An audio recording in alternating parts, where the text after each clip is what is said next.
Salve, salve, enxadristas! Vamos dar prosseguimento à nossa videoaula, agora com a parte 2, cujo tema vocês já sabem, que é análise de partida, restrição e profilaxia.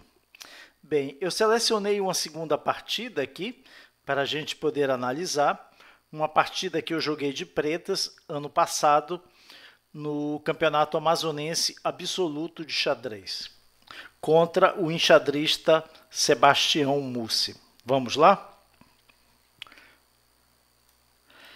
A partida iniciou com D4, eu segui com o cavalo F6, C4, E6, e essa é uma continuação que as pretas costumam escolher em muitas partidas, não só de mestres, como jogadores de nível em geral, não é? E claro que aqui as brancas já têm algumas opções. O condutor das brancas jogou cavalo C3 e eu optei pela defesa niso-índia, que é uma defesa bastante interessante, especialmente do ponto de vista estratégico. Mas, como vocês devem saber, as brancas têm outras opções aqui no terceiro lance. Então, em vez de cavalo C3, poderiam também ter jogado cavalo F3. Essa é uma continuação bastante jogada. E aqui as pretas teriam algumas opções, como jogar B6, que entraríamos na defesa índia da dama, ou jogar D5. No caso, nós estaríamos aqui transpondo para a defesa ortodoxa no gambito da dama, né? Outra opção aqui seria jogar bispo B4 cheque, e aí nós temos a defesa bogo-índia. Ainda no segundo lance, as brancas têm uma terceira alternativa bem interessante, que é o lance G3, preparando o desenvolvimento do bispo pelo fianqueto na grande diagonal. Aqui as pretas têm duas opções principais. Uma delas é jogar D5, transpondo para as linhas mais importantes, aí mais jogadas da abertura catalã.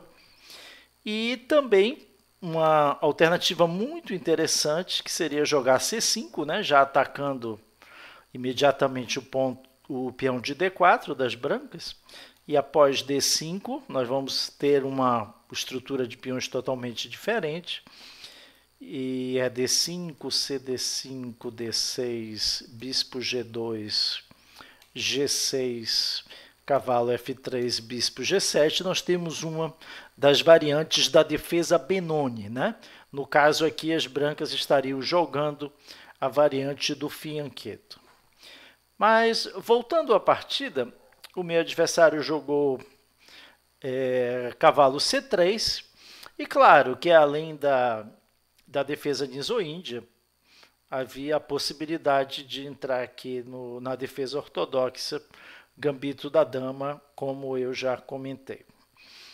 Bem, com bispo B4, as pretas, além de cravarem o cavalo, elas evitam o avanço E4 das brancas, porque, veja aqui, a gente pode entender claramente que lances como D5, que eu acabei de mostrar para você, e mesmo o bispo B4, eles têm um objetivo, né? Qual é? É que nesse momento, aqui, nós podemos marcar que a ideia das brancas é jogar E4, ficando com um forte centro. Então, a partir do momento que as pretas jogam bispo B4, elas evitam esse avanço. As brancas aqui jogaram E3. E3 é a chamada variante Rubinstein, né? Uma das mais importantes variantes aí, de aberturas que nós conhecemos. E claro que nessa posição as brancas teriam vários sistemas possíveis para combater a defesa niso-índia. Mas E3 é um lance que, a princípio, pode até surpreender algum jogador pelo fato de voluntariamente estar fechando a diagonal do bispo de C1. Entretanto, esse lance ele fortalece o centro das brancas, defendendo o peão de D4, e também facilita o desenvolvimento do bispo de F1, que deverá ir em algumas variantes para a casa D3. Bem, contra E3, o lance mais jogado é roque. E nós temos aí a variante mãe, né, da variante Rubinstein, que seguiria com bispo D3, D5, cavalo F3, C5, as pretas continuam pressionando o centro das brancas, e roque. Então vejam aqui que essa é uma das linhas mais jogadas dentro da defesa niso-índia, e mesmo para quem não joga a defesa niso-índia, nem de brancas e de pretas, eu recomendo o estudo de partidas a partir dessa posição, porque, sem dúvida, elas são muito ricas estrategicamente e qualquer jogador vai se beneficiar do estudo dessas partidas nessa variante tão importante que é a variante Rubinstein da defesa niso-índia. Mas aqui eu joguei C5, que hoje não é o lance principal, mas que já foi jogado muitas vezes e tem uma ideia muito clara, já de imediato começar a pressionar aí o centro das brancas. Aqui uma possibilidade bastante comum é jogar bispo D3, e para sair um pouco daquelas ideias mais jogadas na variante Rubinstein, as pretas poderiam jogar com o cavalo C6, né? E depois tentar um plano com o bispo captura C3, jogar D6 e o avanço E5. Esse seria um outro plano que caracteriza aí o que se costuma chamar de variante Ibner da defesa niso-índia. Mas o meu adversário jogou cavalo de G2, que é um lance que tem um aspecto bastante lógico, porque defende o cavalo de C3 e agora impede que as pretas dobrem os peões na coluna C. E a outra ideia das brancas aqui, depois de cavalo de G2, é claramente jogar A3, sendo que as pretas ficariam num dilema, porque se capturar o cavalo, vão ceder o par de bispos sem ter piorado a estrutura de peões das brancas. Enquanto que, se recuar, nós vamos perceber que as pretas teriam perdido tempos, né, com esse bispo. No entanto, fica claro também que o cavalo em E2 muitas vezes não é a casa ideal para desenvolver, já que em F3 ele estaria provavelmente mais ativo.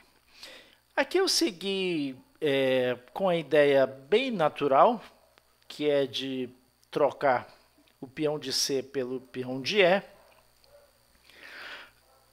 clareando aí um pouco a questão do centro, né?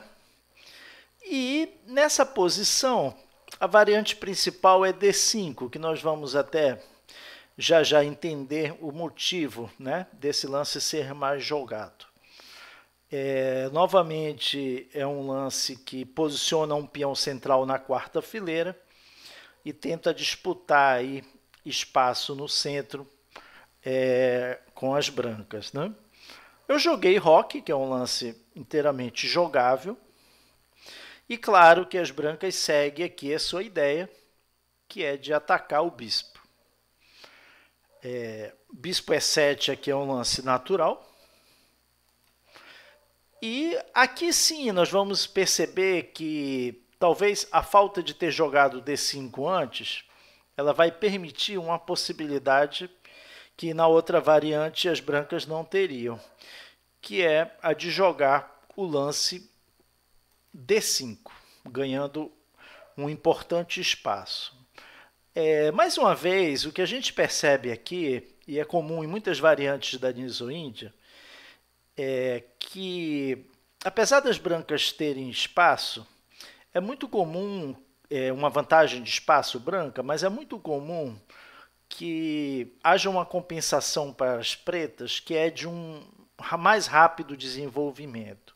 Então, se a gente for analisar aqui, nós vamos perceber que as pretas já rocaram e já desenvolveram duas peças menores, o bispo de E7 e o cavalo de F6. Enquanto as brancas só desenvolveram duas peças, o cavalo de C3 e o cavalo E2, e ainda estão um pouco distantes de efetuar o roque, o seu rei ainda está no centro, né? Então, isso costuma compensar a desvantagem de espaço, ou mesmo em outra ocasião que não essa, que é a desvantagem do par de bispos, mas as pretas têm um desenvolvimento geralmente mais rápido. Aqui poderia seguir E toma D5, C toma D5, e talvez seja bastante útil jogar bispo C5 aqui. De qualquer modo, o branco tem B4, né? Questionando a posição desse bispo. E aqui nós temos um lance um pouco estranho, mas que provavelmente é o melhor nessa posição, que é bispo D6. Aqui nós temos uma estrutura de peões já totalmente diferente, né, que não é típica da Niso-Índia, mas que revela também a possibilidade que ambos os lados têm de jogar uma estrutura diferente. É claro que aqui acontece exatamente o que eu acabei de falar. As pretas têm um melhor desenvolvimento, mas as brancas têm vantagem de espaço e a posição ela é pouco clara, né? É muito difícil avaliar aqui se algum dos lados tem vantagem. A posição ela é complexa. Mas jogando mais dentro, digamos entre aspas, da normalidade da estrutura e do desenvolvimento, da estrutura de peões e do desenvolvimento de peças dessa variante específica, as brancas jogaram cavalo F4. Esse cavalo tem uma posição assim bastante interessante nessa casa, né? E ele vai estar ali pressionando o ponto D5. As pretas precisam jogar esse lance, né, para disputar o espaço aqui no centro. E por um instante, ou na verdade por vários instantes, haverá o destaque a ser dado na questão do centro para essa casa aqui D5, né? Sem dúvida.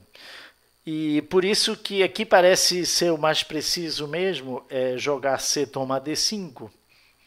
E as pretas devem retomar de cavalo, as brancas devem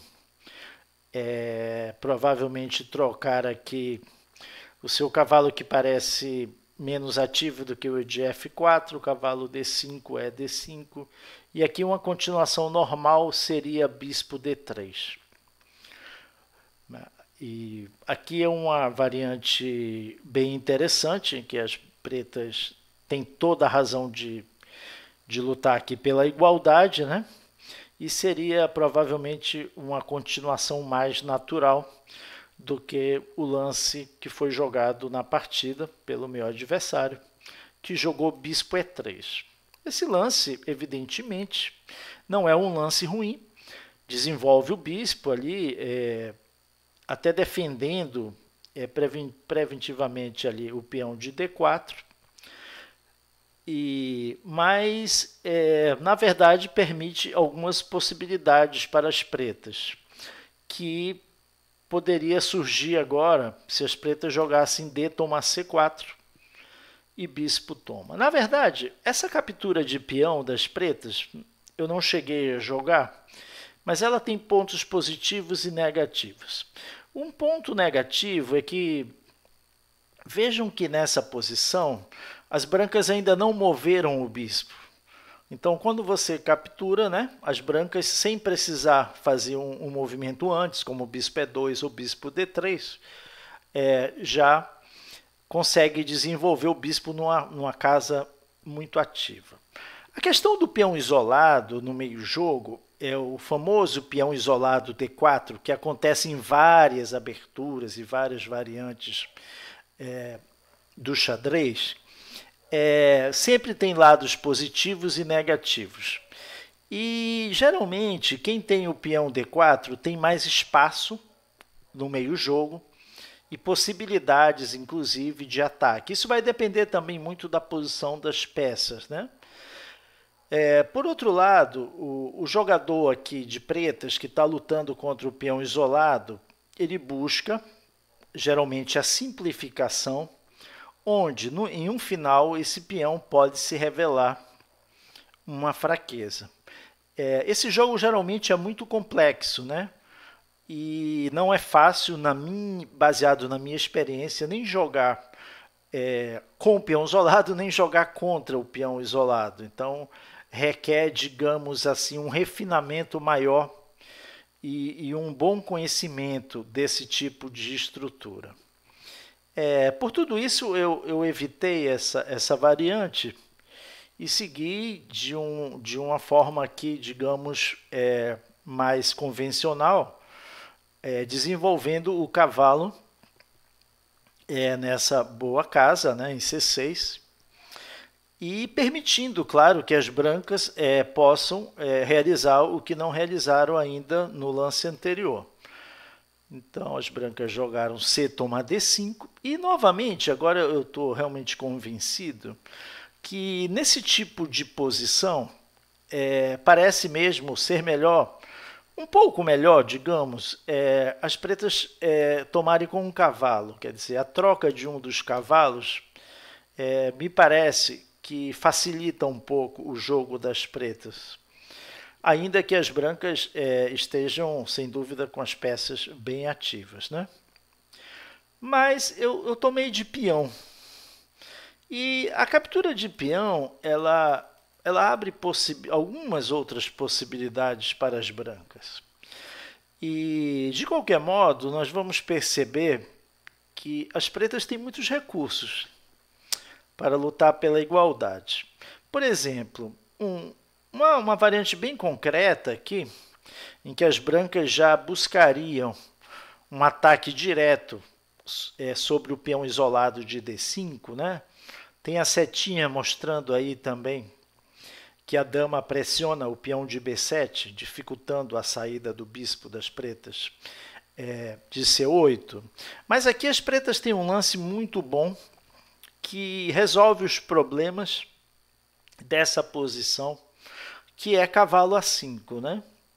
Esse ganho de tempo em cima da dama é muito importante. Claro que as brancas podem manter a pressão aqui, no ponto D5, fazendo um lance um pouco incomum, né? A dama ficar em A2 nessa altura da partida chega a ser raro até, mas aí há uma pressão, né? Em cima desse peão isolado aqui. Mas vejam que depois de dama A2, as pretas podem jogar inclusive bispo E6 para defender o peão. Então, com bispo E6, as pretas não devem ter receio, por exemplo, de um ataque aqui com B4, porque, como a gente já falou, aqui as pretas estão muito melhor desenvolvidas, já rocaram, né? Enquanto as brancas ainda não rocaram, rei no centro, o bispo em F1.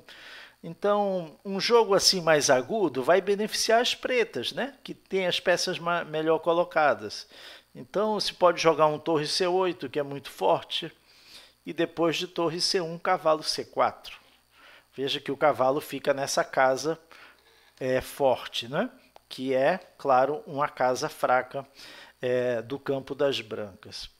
Aqui, depois de bispo toma cavalo, as pretas podem, inclusive, tomar de D, sem nenhum receio dessa troca aqui. Vejam que nessa posição a gente pode até fazer uma comparação, né, entre as duas torres pretas e as duas torres brancas, e vamos perceber que as torres pretas têm melhores perspectivas, né? de jogo do que as torres brancas. O próprio peão isolado aqui, o peão isolado das brancas aqui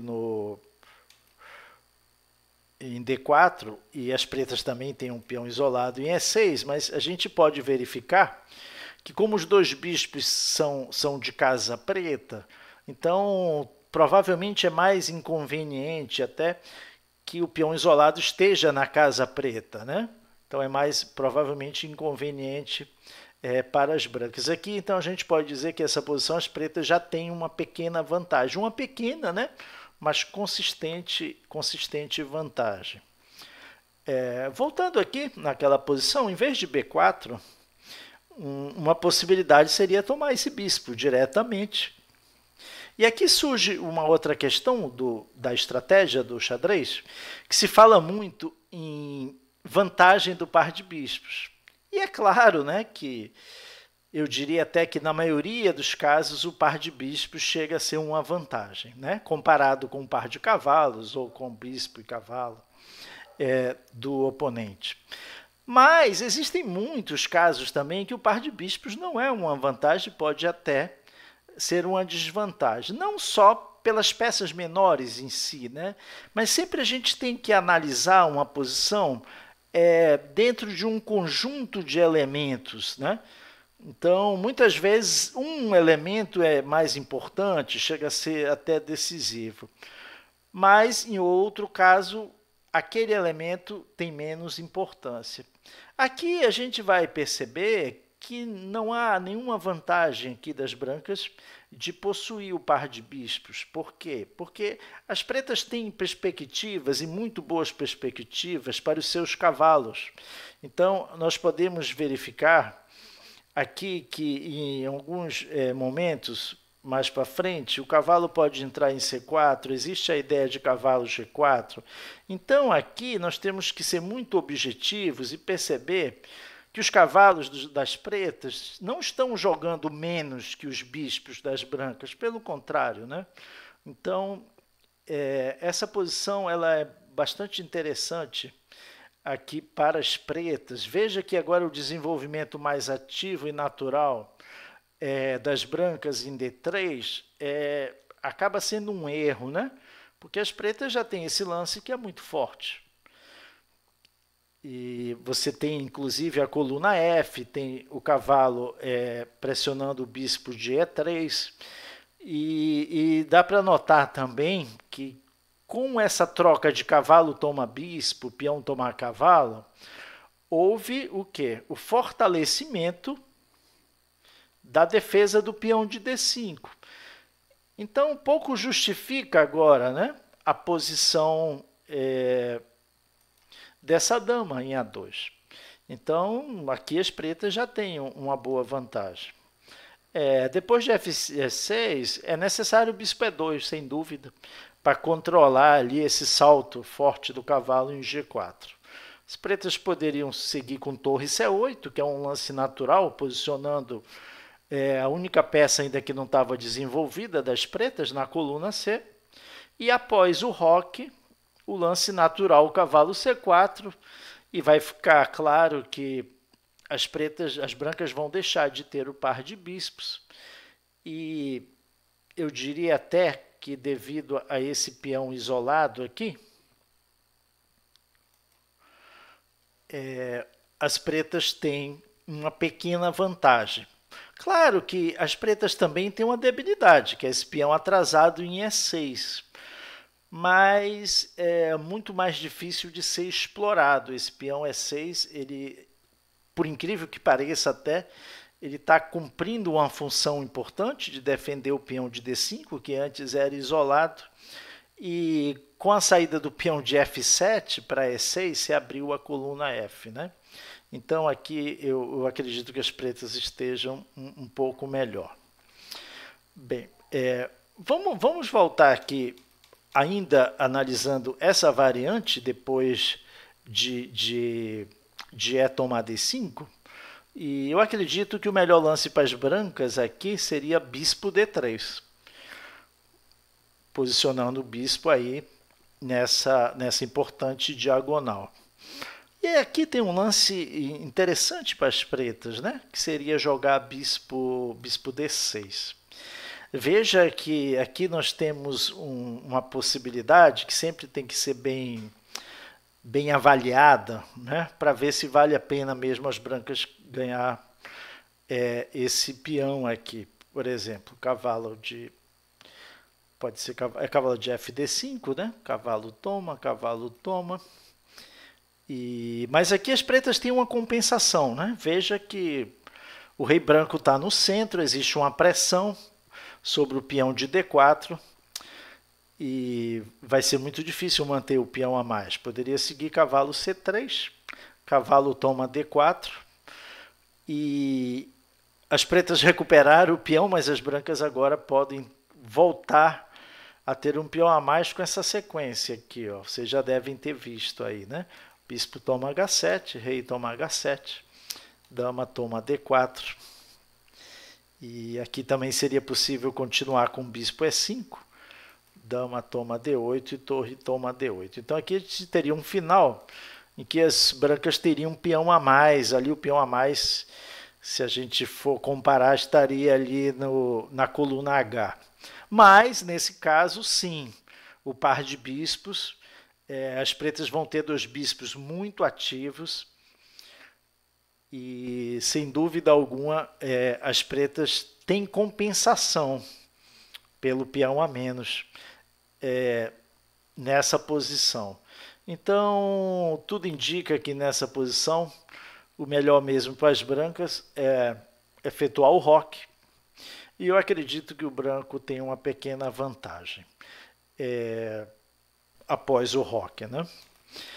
Sim, no entanto, em vez de bispo D3, as brancas jogaram aqui bispo E2, permitindo que as pretas consigam realizar um desenvolvimento do bispo numa diagonal mais ativa. Então, claro, as pretas devem aproveitar e jogar bispo F5. E aqui, novamente, nós poderíamos voltar a analisar aquele lance dama B3, que pressiona o peão de D5 pela terceira vez e agora também o peão de B7. Mas aí, novamente, é algo típico, né? Sempre temos esse lance que é muito bom.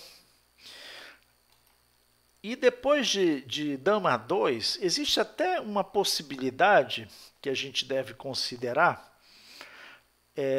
das pretas jogarem cavalo C4, sacrificando um peão. Bispo toma cavalo, peão toma bispo, dama toma bispo. E depois de bispo D6, novamente, devido à questão do par de bispos, as peças pretas estão muito ativas e há uma compensação aí para as pretas pelo peão a menos. Claro, nem todo mundo gosta de jogar esse tipo de posição com peão a menos, em que se vai buscar um elemento dinâmico, né, que é a atividade e a coordenação das peças, para compensar um outro elemento estático, que é a questão do material, no caso aqui com um peão a menos, né? Mas com o estudo das partidas, nós podemos compreender de que forma se pode aproveitar muitas vezes uma vantagem, né, na atividade das peças, que compensa e torna possível, torna bem interessante a possibilidade de sacrificarmos um peão, que é, nesse caso, um sacrifício posicional. Bem, aqui seria com dama B3. Outra possibilidade aqui seria o natural roque, né? As brancas poderiam simplesmente rocar e, novamente, as pretas teriam essa possibilidade aqui de jogar com bispo D6, né? Ativando aqui bastante esse bispo, né? Por essa diagonal. Poderia seguir torre C1 e depois de torre C1 nós poderíamos entender que nessa posição é um jogo mais ou menos equilibrado, né? É uma posição realmente que as pretas podem ficar satisfeitas estando elas tentando igualar o jogo, né? Outra possibilidade seria bispo F3, né? Já aumentando a pressão direta ali no peão de D5, né? Mas nesse caso, se pode jogar com bispo F4 e bispo F4, recuperando, e dama B6. Então vejam que as brancas também, claramente aqui tem pontos fracos, né? Que no caso seria o peão de D4 e o peão de B2. Então, poderia seguir cavalo D5, cavalo toma D5, bispo D5, dama B2, e as pretas já recuperaram o peão, né? Uma linha aqui que levaria a total igualdade seria bispo toma cavalo, peão toma e D5. C toma, dama toma e bispo E6, com total equilíbrio. Mas aqui as brancas elas foram mais, digamos, ambiciosas, né? Tentando até um jogo original, mas que cria algumas fraquezas no campo branco. Então, o meu adversário jogou o lance G4. E aqui as pretas precisam tomar uma decisão, porque as pretas tinham um bispo em F5 bem colocado, certo? Mas com esse lance, evidentemente, não é possível manter esse bispo. Até na diagonal é possível, mas para qualquer casa que ele vá na diagonal, ele poderá ser trocado por um cavalo.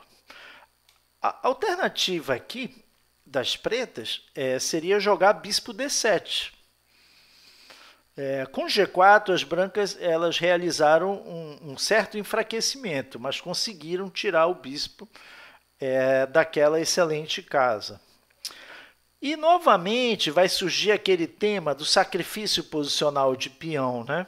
Porque depois de cavalo toma D5, cavalo toma D5, bispo D6, as brancas ganham um peão. Mas vejam que o lance G4 enfraqueceu a ala do rei das brancas. E a possibilidade do branco rocar grande também não chega a ser algo assim, digamos, interessante. Por quê? Porque a ala da dama das brancas já está debilitada, as pretas têm uma coluna C aberta, né? E manter o rei no centro geralmente também não é bom. Então, o branco provavelmente teria que rocar pequeno, mas com problemas, né? Com casas fracas aqui na sua ala do rei. Então, ganhar um peão nessas circunstâncias, com certeza, é bastante arriscado. Eu não cheguei a jogar bispo D7 e tomei uma outra decisão, que foi a de jogar bispo E4. Esse lance tem um ponto interessante ao atacar a torre, mas é claro que esse bispo ele vai ficar sempre vulnerável a uma troca, né? As brancas, no momento que quiser, podem trocar o seu cavalo de C3 pelo bispo de E4. Nessa posição, as brancas tinham algumas alternativas e que vale a pena a gente analisar. Eu gostaria de apenas deixar claro que, mesmo com G4, as brancas poderiam ter rocado pequeno aí. Porque a posição das peças pretas também não é tão forte para iniciar um ataque contra a ala do rei das brancas. Então, eu acredito que com esse lance, as brancas chegariam aí numa posição equilibrada, fazendo o roque nesse momento. Uma linha muito mais complicada e certamente duvidosa para as brancas seria jogar agora F3. Isso levaria a uma grande complicação e essas complicações me parecem que trazem uma certa vantagem para as pretas, né? Aqui tem um lance muito bom, vocês já devem ter visto, que é um lance à primeira vista que ganha um peão, mas não é só isso, a posição é muito complexa, né? E eu fiz aqui uma análise, vou mostrar aqui rapidamente uma sequência possível nessa posição. Aqui o lance forte é cavalo toma G4. Evidentemente não se pode tomar o cavalo, né? Porque perde a torre de H1. E aqui se toma o bispo, as pretas jogam, recuperam o bispo, ameaçando a dama. E depois de dama D3 tem um lance bastante elegante aqui. Se vocês procurarem aí, vocês já vão encontrar, né? Que é o lance cavalo toma D4. Então veja que a dama não pode tomar o cavalo de D4, porque levaria um duplo em C2, e também não pode tomar o outro cavalo de E3, porque levaria um duplo de cavalo também em C2. Né? Então, dois cavalos aí ficam na casa D4 e E3, sem nenhuma defesa e não podem ser capturados pela dama branca. E claro, aqui as pretas já têm uma posição ganhadora. Aqui é necessário jogar bispo G1. E claro, as pretas poderiam continuar esse ataque com o bispo H4. Seguiria rei F1. É possível também trazer a dama, né, para esse ataque aqui, que é uma peça muito importante. Talvez poderia seguir cavalo G2. E aqui tem um lance bem interessante, que seria F5, né? A ideia é abrir a coluna F para a torre participar aí com toda a força do ataque ao rei branco. Depois de H3, poderia seguir bispo G3, H toma G4, bispo toma F3, agora tem essa sequência, porque é justamente para poder trazer a torre para o ataque. Bispo E3, dama G6, veja que o bispo está perdido aqui em F3, está cravado, né? Mas poderia seguir cavalo F4, bispo toma F4, branco ainda poderia ganhar um peão aqui, D5, rei H8, bispo F4, torre toma F4, rei G2 e cavalo E7. E aí a gente poderia, depois dessa longa sequência, avaliar essa posição. Vejam que aí volta aquela questão dos elementos, dos 5 elementos, que eu já falei na primeira parte dessa videoaula, né? Quer dizer, a gente percebe que as brancas têm vantagem material, elas estão aqui com uma peça a mais em troca de 2 peões, né? É uma pequena vantagem material, mas ela existe. Mas no fator segurança dos reis é que vai residir a grande compensação das pretas. O rei branco, o rei preto está numa posição muito mais segura do que o rei branco.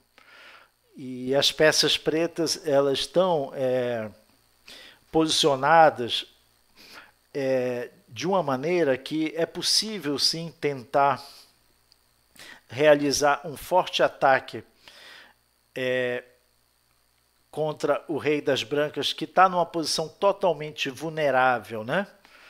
Então essa é a compensação e essa variante, sem dúvida, ela é favorável para as pretas. Bem, na partida, as brancas jogaram um lance que muda bastante também o caráter dinâmico da posição, né? Porque as brancas jogam torre G1 e a partir do momento que jogam torre G1, elas abdicam da possibilidade de fazer o roque pequeno, evidentemente, e fica claro, né, que o plano das brancas é atacar na ala do rei. O que ocorre é que a gente vai fazer aquela pergunta, mas aí o rei das brancas vai ficar no centro, vai rocar grande? A gente já viu que o rocar grande é arriscado, né? Porque a ala da dama das brancas está muito debilitada.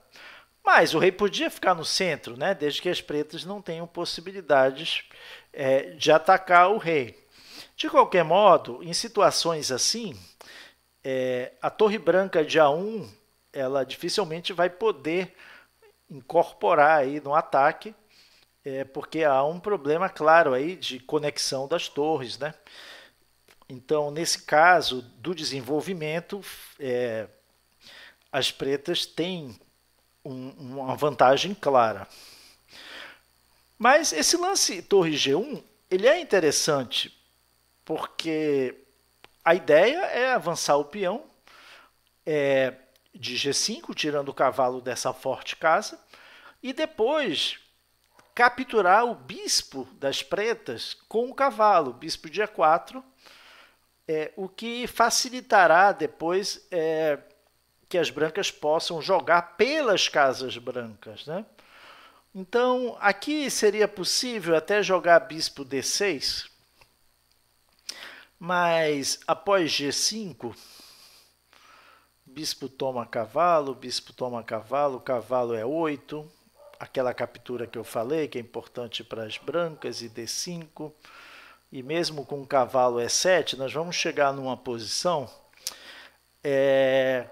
pouco clara, difícil até dizer quem está melhor aqui, porque as brancas ainda continuam com problemas de desenvolvimento, mas agora o par de bispos das brancas é mais forte que o par de cavalos das pretas, né? Então, essa seria uma variante, de qualquer modo, bem arriscada para as pretas. Então, eu preferi jogar um lance natural que impede G5, que é o lance H6. A gente, muitas vezes, em outras aberturas, outras variantes, a gente evita fazer um H6 porque pode ocorrer que depois de H4 se tenha um ponto de ruptura em G5, né? Então aqui a ideia das brancas pode ser exatamente jogar H4 e depois G5 e abrir a coluna e abrir o roque das pretas. Mas nesse caso H6 está bem justificado e claro, as brancas seguiram, né, com a sua ideia que é H4. Então nós vamos ao primeiro exercício dessa aula, que é o seguinte: eu quero que vocês analisem essa posição e encontrem o melhor lance para as pretas e por quê, certo? Então, vocês devem pausar o vídeo, analisar alguns minutos e daqui a pouco a gente volta para a gente comparar as análises. Muito bem, eu acredito que vocês tenham analisado, percebido qual é o mini plano das brancas e que tenham encontrado aquele lance que vai realizar a restrição, né? Restrição que é um dos temas da nossa videoaula. Então, o que é a restrição? Relembrando, a restrição é uma ação, né, que nós vamos realizar para impedir uma jogada ou um mini plano do adversário que seja desfavorável a nós. Então, a gente vai impedir, vai restringir, vai evitar. E aqui é claro que o mini plano das brancas é jogar G5, abrindo linhas para o ataque contra o rei das pretas. E o lance que evita e realiza essa ação, né, que nós chamamos de restrição, é o lance cavalo H7. E aqui eu coloquei várias setas para vocês terem uma ideia de qual seria esse mini plano das brancas. Na verdade, cavalo H7 evita G5, porque se o peão avançar, as pretas vão ganhar um peão, certo? Bem, o mini plano das brancas era justamente jogar G5 e depois jogar G6, certo? Expulsando o cavalo. Depois jogar cavalo, captura bispo de E4 e posicionar depois o bispo na casa C4. E com G6 abrir a diagonal ali, que é essa diagonal que vai da casa A2 à casa G8. Então, todas essas manobras, nós vamos perceber agora, vou dar um exemplo, eu joguei o cavalo H7, isso foi fundamental, né? Para que eu pudesse ter sucesso nessa partida, mas digamos que eu não tivesse percebido essa ameaça estratégica das brancas e tivesse jogado nessa posição um lance apenas de desenvolvimento, né? Quer dizer, sem evitar o mini plano das brancas. Jogasse, por exemplo, torre C8, que é um lance que posiciona uma peça que não estava desenvolvida ainda numa coluna aberta.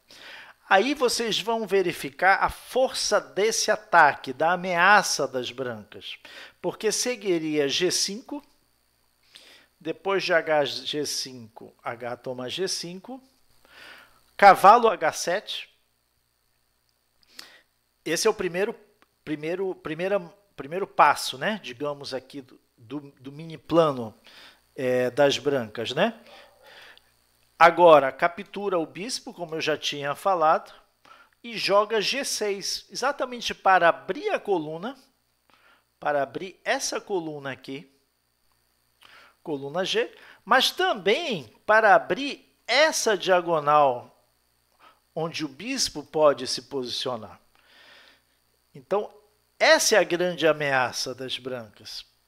As pretas poderiam jogar cavalo G5, mas depois de G toma F7, torre toma F7, cavalo G6, ameaçando ali capturar o bispo, né? O bispo de E7, que é uma das peças que está defendendo o cavalo de G5, aí ganharia material, se pode tentar salvar o cavalo, mas depois de torre G2, as brancas estão ganhas, sem precisar rocar, com o rei no centro, mas com um ataque fortíssimo, né? Aí as brancas teriam todo o sucesso que queriam com o seu plano. Então o bispo está ameaçando entrar em C4, cravando a torre, ou em G4, atacando o cavalo e a torre de C8, e aqui o ataque das brancas já é decisivo.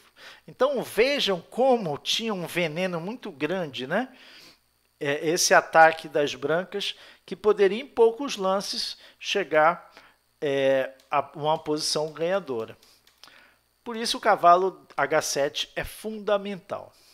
Depois de cavalo H7, não seria possível as brancas jogarem G5 sacrificando um peão. Às vezes a gente sacrifica um peão para abrir a coluna, mas vocês vão ver agora que na verdade, as peças pretas elas estão ainda bem posicionadas e as peças brancas não têm essa força toda para conseguir um bom ataque sacrificando esse peão.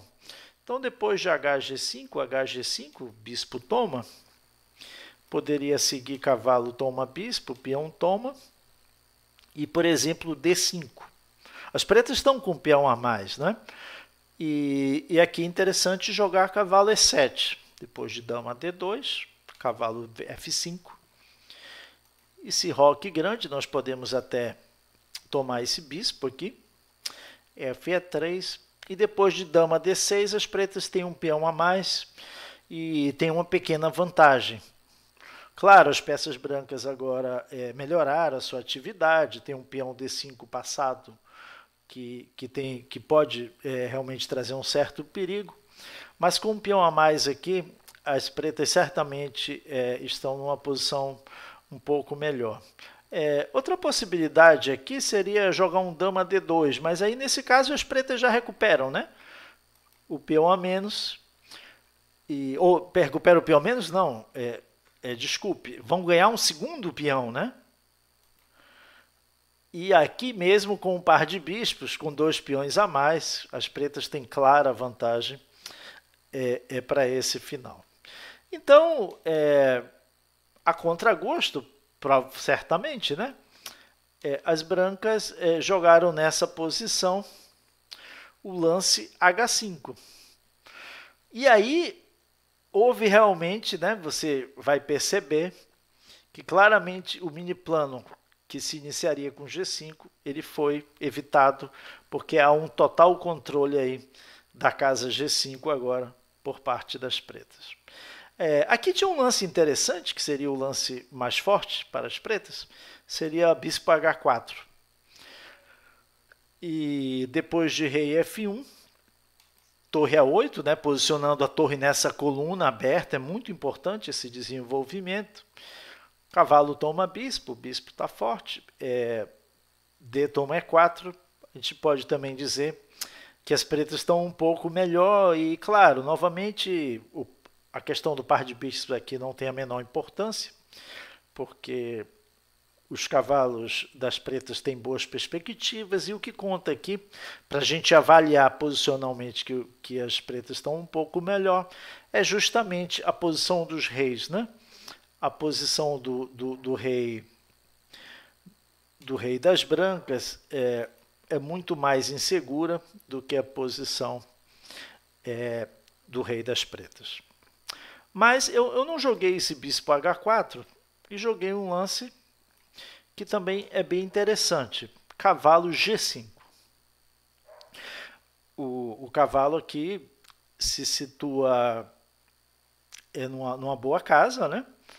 E existe também a possibilidade do bispo agora poder recuar para a casa H7, né? Então, as brancas jogaram F3, eu segui com bispo H7, e a ideia aqui era exatamente sacrificar esse peão de D5, porque com a posição do rei no centro, o importante é abrir linhas para tentar explorar a posição vulnerável, né, desse rei. Então, a questão material aqui, ela não é tão importante, né, já que as pretas podem obter compensação com ataque. Então, cavalo de F toma D5, torre E8, né, importante ativar, como eu já acabei de falar, a torre por essa coluna. Rei F1, o rei está numa posição perigosa, melhor retirar ele da coluna E. E bispo F6 está muito bom também. Por quê? Porque desobstrui aí a coluna E e coloca a torre exercendo uma forte pressão, né, nessa coluna. E aqui nessa posição, a melhor possibilidade para as brancas seria jogar a dama D2, tentando trazer a torre de A1 aí para o jogo. Mas após cavalo A5, ameaçando duplo, torre E1, cavalo B3, dama D1, nós temos um sacrifício de qualidade bem interessante aqui, que seria torre toma bispo, cavalo E3 e cavalo toma D4. Então veja que, nesse caso, você sacrifica a qualidade por um peão, mas as pretas têm peças muito ativas e o que vai pesar muito na avaliação é a posição do rei das brancas, né? Que eu tenho repetido aqui já várias vezes, o rei está muito mal colocado, né? Os peões não estão ali posicionados para proteger o rei branco. Então, depois de cavalo CD5, seria possível jogar bispo E5 aqui. E mesmo depois de F4, posso jogar esse interessante lance bispo E4. Claro que se F toma E5, o bispo toma cavalo, né? Não é possível as brancas tomarem o cavalo de D4, porque tem aí o descoberto em G2, né?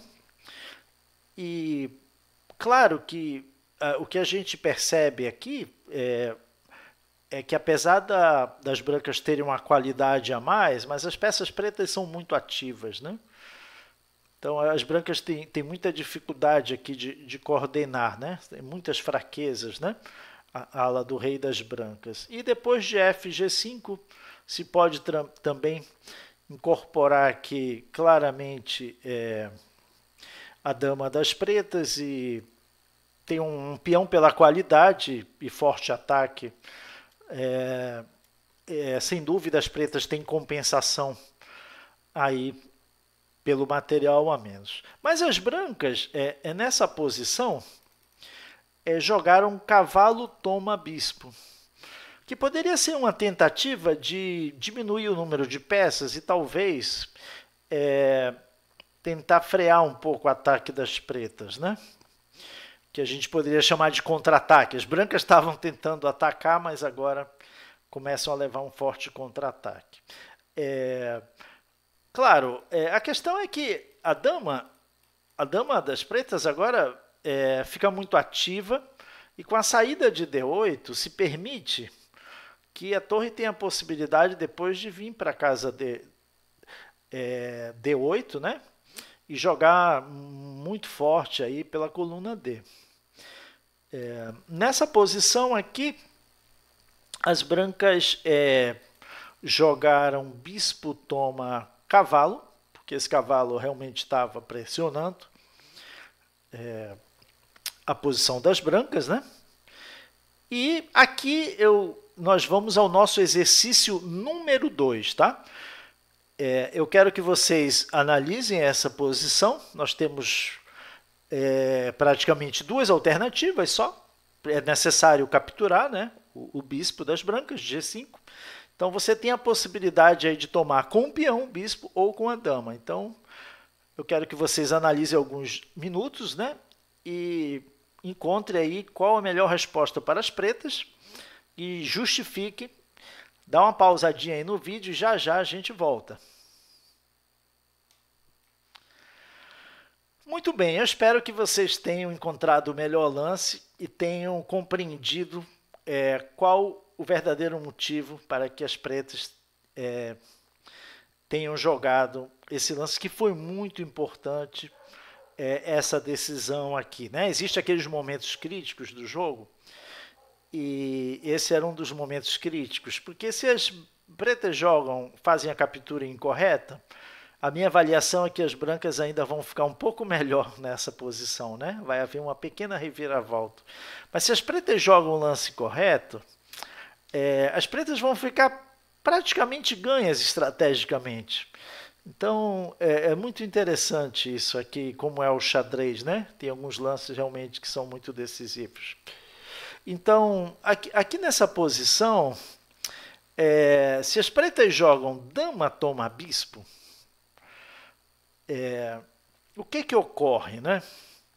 Ocorre que é possível jogar D5.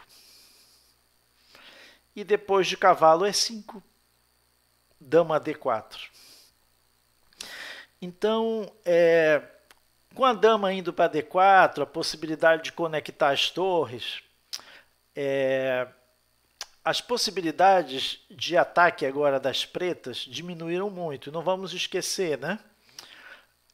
As pretas estão com um peão a menos. Então, esse lance realmente faria com que as brancas começassem a poder sonhar, né, com dias melhores, e já daria uma certa vantagem, né, para o branco. Outra possibilidade aqui, depois de D5, seria jogar um cavalo E7.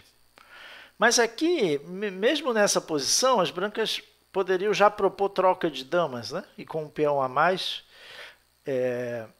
esse final seria favorável, caso não precisa trocar as damas, claro, até melhor que não troque, mas esse final seria, em caso de troca de damas, favorável para as brancas. E aqui o ataque das pretas já diminuiu bastante, né?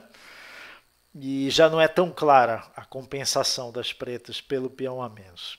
Então, o lance correto, sem dúvida alguma, é tomar de peão, que foi o que eu joguei na partida. Por que de peão é tão importante? Porque não perde o tempo tirando a dama dessa posição tão boa que ela está. Que ela está pressionando, junto com o cavalo, diretamente o peão de D4. E mais do que isso, a casa D4. Além disso, o peão de G5, ele fixa uma fraqueza, né? Fixa esse peão atrasado aqui, de F3, e a casa que está na frente do peão atrasado, nós sabemos que é uma casa fraca e forte para o adversário, né? E essa casa ela pode, no futuro, ser utilizada pelo cavalo das pretas. Então, esse lance ele é fundamental e deixa as pretas numa posição assim excelente. Se quiser salvar o peão aqui com D5, as pretas têm um lance aqui que traz o cavalo com toda a força, né?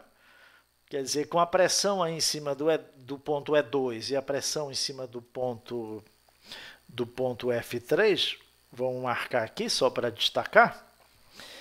E então você pode claramente jogar, está ameaçando o cavalo, toma bispo e depois tomar em F3. E a posição do rei das brancas é uma posição muito triste, né? Vai levar ataque, muito ataque, né? Então, aqui as pretas estão ganhas também facilmente, né? E devido a isso, as brancas jogaram rei G2, tentar melhorar um pouco a posição do rei e claro, a troco de defender o peão. Então, seguiu o cavalo, toma D4, né? As brancas jogaram bispo D3, houve essa troca de bispos. E agora, olha que interessante, né? O simples lance cavalo E6, claro, ameaçando o duplo, vai se salvar o duplo, a dama sai. Mas essa posição é aquela posição em que não há um arremate direto, né?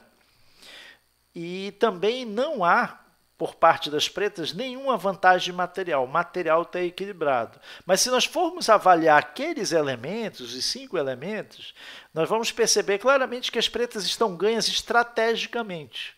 Quer dizer, a médio e longo prazo, a posição vai acabar ficando insustentável. E a grande vantagem dentro daqueles 5 elementos que a gente falou, que é o material, a posição dos reis, a coordenação e atividade das peças, a estrutura de peões e o tempo, né? O fator tempo, né? Aquele fator tempo que é importante nas sequências forçadas, nas combinações, na parte dinâmica do jogo. Tem 2 elementos aqui que dão essa vantagem decisiva para as pretas, que é a segurança dos reis, e que o rei branco está muito seguro, o rei preto está muito seguro, desculpe, corrigindo, e o rei branco está muito vulnerável. E a outra estrutura de peões, essa estrutura de peões aí das brancas é muito ruim, essa casa F4, ela é excelente para o cavalo, e esses peões aí, que deveriam estar protegendo o rei branco, estão adiantados demais, né, para poder cumprir uma função defensiva. Mas eu joguei torre de AD8, que não é o lance mais preciso, e que poderia permitir as brancas a entrar num final inferior, mas ainda com alguma chance ali de lutar por um empate. Não seria fácil, né? Mas não estariam ainda totalmente perdidas. Por exemplo, se torre de G é 1, poderia seguir cavalo E2, dama F5, cavalo F4, rei H1, dama toma F5, G toma F5 e cavalo toma. As pretas teriam aí um final com um peão a mais, né? Mas nós teríamos ainda uma luta aí nesse final, ainda que as pretas com o jogo correto pudesse chegar aí à vitória, né? Mas as brancas jogaram torre a E1, e claro que as pretas também teriam possibilidade de entrar nesse final aqui, ó, com cavalo E2, dama toma, torre toma, torre toma, torre D3, torre F1 e dama C6. Aqui as pretas têm dama por torre e cavalo. Tem uma clara vantagem, mas é ainda um final muito trabalhoso aí, né? A vitória das pretas certamente não está perto. Eu preferi jogar cavalo E6, porque essa casa realmente é excelente. E depois de dama C2, evitando ali o duplo, né? Joguei cavalo F4, cheque, rei H1. E agora eu fiz um lance muito importante. Veja que uma das coisas que eu acho importante no xadrez é que muitas vezes não há uma ameaça e a gente precisa fazer um lance posicional. E um dos critérios que nós podemos utilizar, e eu utilizo às vezes nas partidas, é verificar a posição das minhas peças. Por exemplo, o meu rei em G8, começando pelo rei. O meu rei em G8, tem como melhorar a posição dele agora? Não, não tem. Rei G8 está bom aí. As torres de D8, G8, elas têm como melhorar nesse momento? Não. O cavalo de F4 Tem como melhorar a posição dela? Não, no momento, o melhor caso é F4.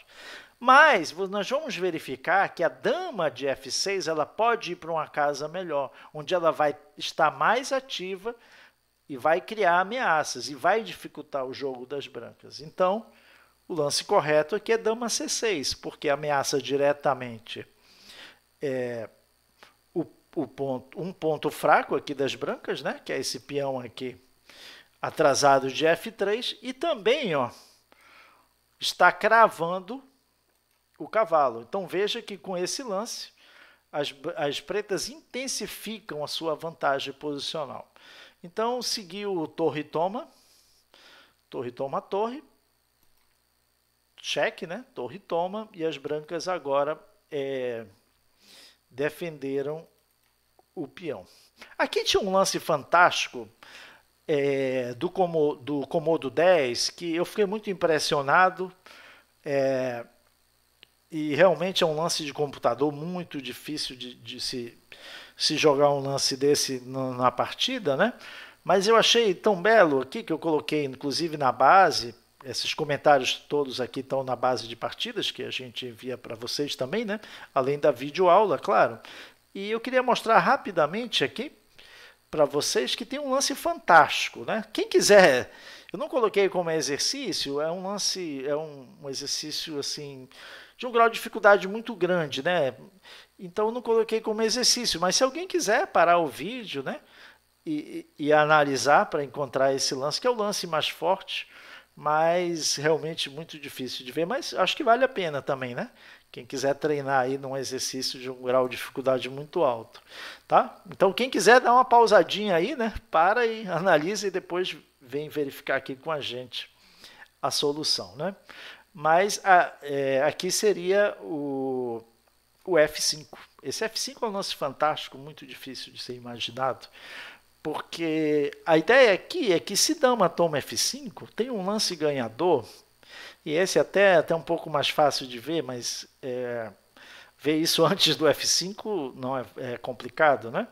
É que seria o torre E1, né? Desviando a ação da torre. Então, se torre toma, aí nós vamos ter uma sequência de mate, né? Não importa rei H2, rei G2 já tem mate aqui, né? Então, mas a pergunta que se faz é, e se G toma F5, né? Qual a necessidade de trocar, de entregar esse peão? Mas aqui tem uma sequência muito concreta que o computador nos passa, que é a torre E3, ameaçando esse peão. Tinha a torre E3 antes também, né? Mas o detalhe é que agora, depois de dama F2, você tem dama E8. Então, com esse dama E8, você percebe a importância de ter forçado ali o G toma F5, né? Porque você ficou aqui com o peão H5 fraco e também esse peão F5 fraco, né? Então, depois de dama H2, você pode jogar um dama F7 e você vai recuperar o peão sacrificado e você só piorou mesmo a posição das brancas. Essa é uma sequência que tem a parte tática e a parte posicional, né? Mas muito difícil de ser encontrado, mas muito instrutivo, realmente. A gente também aprende, né? Com as análises dos programas, né? De análise. Bem, mas voltamos aqui. Como a gente é humano, né? Não deu para jogar esse F5 mesmo, mas eu fiz um lance que eu considerei que era muito forte aqui nessa posição, que é cavalo E2. Porque justamente aproveita que o cavalo está cravado, né? Tem essa ameaça aqui direta de duplo e existe uma pressão muito grande aqui na posição das brancas. Mas, na verdade, as brancas teriam um lance ainda que daria para lutar. Esse é o detalhe, né? Por isso que F5 seria mais forte. Que as brancas ainda poderiam jogar torre F2. E depois de cavalo toma cavalo, peão toma, é melhor manter as damas, né? Para ter mais chance de lutar no final. Torre E3, rei G2, torre C3, as pretas ganham um peão. Dama F5, e torre C5. Então aqui a gente tem um final de peças pesadas, dama e torre contra dama e torre, as pretas têm um peão a mais, mas não há dúvida, tem muito jogo ainda aqui nesse final, as pretas podem ganhar, mas seria ainda um caminho longo até a vitória, né? Mas o que ocorreu foi que nessa posição as brancas acabaram jogando rei G2 em vez de torre F2, e que é um lance a princípio que parece natural, mas é o erro decisivo, e eu gostaria aqui, para finalizar essa parte da nossa videoaula, que vocês fizessem o exercício 3, tentando encontrar qual o melhor lance para as pretas nessa posição. Pare um vídeo e analise alguns minutos. Muito bem, acredito que vocês já encontraram, né, a solução, e essa solução ela está baseada novamente nas fraquezas, nas debilidades aqui do jogo da ala do rei, na verdade, né? Da ala do rei das brancas, e é justamente baseado na fraqueza dessa casa, né? Então, o lance ganhador, que eu acredito que vocês tenham encontrado, né? Se não encontrou, não tem problema, é exercitando, treinando, que a gente vai melhorando, né? Dama C7, né? A ameaça aqui, ela é muito clara de invasão aqui na casa G3, né? E aí nessa posição as brancas acabaram jogando dama toma cavalo, torre toma, cavalo toma, mas aí o final já é completamente perdido, seguiu dama C2, torre F2, dama toma B2, ganhando um peão, A4, as pretas foram atrás de mais peão, dama B4, cavalo G3 e dama A4, e aqui as brancas abandonaram. Então espero que vocês tenham gostado, né? Nós temos ainda uma pequena terceira parte da nossa videoaula sobre análise de partida, restrição e profilaxia. Opa, quase que não sai aí a questão da profilaxia, que a gente vai ver na próxima partida, agora na terceira parte, né, da nossa videoaula. Nós vamos ver um exemplo muito interessante de profilaxia. Até mais.